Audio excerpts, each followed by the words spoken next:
11 अक्टूबर 1902 ईस्वी को उत्तर प्रदेश के बलिया जिला और बिहार के सारण जिला में फैला हुआ एक गांव है सितावा दियारा नाम से, वहीं पे हुआ था।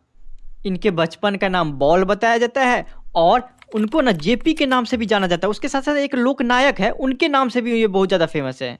इनके माता का नाम फुलरानी देवी बताया जाता है, पिता का नाम हर्षुदयाल और पत्नी प्रभावती देवी बताया जाता है। शुरू में तो वो अपने गांव में ही पढ़े, अपने घर पे ही पढ़े, लेकिन फिर वो जो है वो पटना आए तो पटना कॉलेज में भी एडमिशन कराए। उसके साथ साथ वो असहयोग आंदोलन जब हो रहा था तो वो पढ़ाई लिखाई छोड़ दिए थे। लेकिन 1922 ईस्वी में शिक्षा प्राप्ति करने के लिए वो अमेरिका भी गए और अमेरिका में वो मार्क्सवाद और समाजवाद की शिक्षा भी ग्रहण किए। लेकिन मम्मी का तबीयत उसका सही नहीं था, जिस कारण से उसको जो पीएचडी छोड़ के अपने देश भारत आना पड़ा।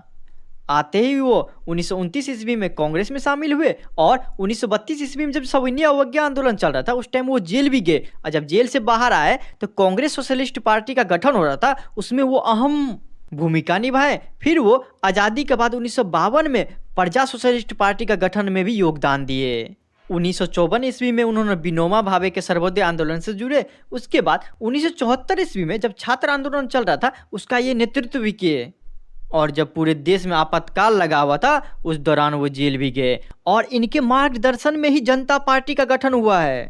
इनको ना 1965 ईस्वी में समाज सेवा के लिए मैग्सेसे सम्मान मिला था और 1998 में इनको भारत रत्न से नवाजा गया था। वे रिकंस्ट्रक्शन ऑफ इंडियन पॉलिटी भी लिखे हुए हैं। उसके साथ साथ कुछ कविता भी और डायरी और निबंध भी कुछ लिखे हुए हैं।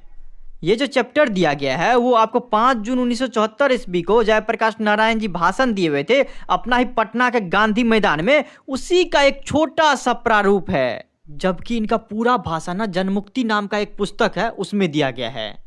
ये भाषण जयप्रकाश नारायण इंदिरा गांधी का जो सत्ता था उस टाइम में उसको उखाड़ फेंकने के लिए दिए गए थे। जब से इनकी सरकार बनी है ना, गरीबी हटने की जगह गरीबी बढ़ती जा रही है। और क्या क्या जयप्रकाश नारायण बोलते हैं लाइन बाय लाइन देखते हैं।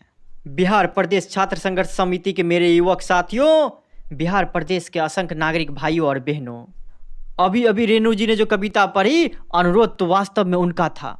सुनाना तो वो चाहते थे, मुझसे पूछा गया कि यह कविता सुना दे या नहीं सुना दे। मैंने स्वीकार किया, लेकिन इससे मुझे एक बात याद आ गई। जब हम वेल्लोर अस्पताल के लिए रवाना हुए थे तो जाते समय ना मद्रास में 2 दिन अपने मित्र ईश्वर अय्यर के साथ रुके हुए थे।